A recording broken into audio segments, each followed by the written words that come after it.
With permission, Madam Deputy Speaker, I would like to make a statement about the events at Glastonbury this weekend.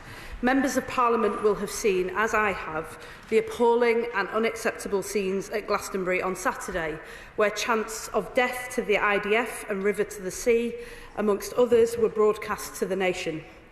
I've been in touch with my right honourable friend, the Home Secretary, as to whether there has been any criminal offence committed. The House will know that decisions relating to specific cases are an operational matter for the police. Avon and Somerset Police have confirmed that video evidence is being assessed by officers to determine whether any offences may have been committed. They have just announced in the last few minutes that this has now taken the form of a criminal investigation. So, as I hope members will appreciate, it therefore would not be appropriate for the government to comment on an ongoing investigation at this stage. But let me be clear that this government will not tolerate anti-Semitism. It has no place in our society. It is a poison and a cancer that must be rooted out, and we will be relentless in our work to do so. This government works closely with the police and with community partners to ensure the safety and security of Jewish communities, and we will continue to do so following the enormous impact that these events have had on them over the weekend. Let me turn now to the role of the BBC. On Saturday afternoon, just after the broadcast, I called the Director General to ask for an explanation and what immediate steps the BBC leadership intended to take. As the Prime Minister said yesterday, it is essential that the BBC explains how these scenes came to be broadcast. The BBC has rightly apologised and took the immediate decision not to put this content on iPlayer.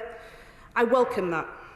However, key outstanding questions remain, including why this performance was broadcast live, given the concerns regarding other acts in the weeks preceding the festival, why the feed wasn't immediately cut when the chants of death to the IDF began, and what due diligence was done prior to the decision to broadcast this particular act to the nation.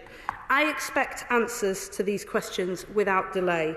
I have made that view clear to the BBC leadership, and I will, of course, update the House as soon as I can. Over the weekend and this morning, I have also had conversations with members of the Jewish community, including those who were present at Glastonbury. They have raised a number of concerns about imagery and slogans that were on display at the festival this weekend. And I am told that this led them to establish their own safe space at the festival. As a government, we take this incredibly seriously. We are urgently looking into the specifics of these alarming reports and reaching out to the festival organisers. Finally, I want to be clear about the government's role. As a government, we strongly support freedom of expression, and as Culture Secretary, I will robustly defend the independence of our broadcasters and the right to artistic expression.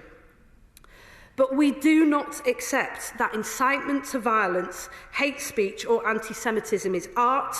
There is a clear difference between speaking out for Palestine, which is the right of everybody in this House and everybody in our country, and anti-Semitism, which is not and which will never be. When the rights and safety of people and communities are at risk, and when our national broadcaster fails to uphold its own standards, we will intervene. In the coming days, I will be having further conversations with the BBC and festival organisers to ensure that lessons are learnt and action is taken. And I commend this statement to the House.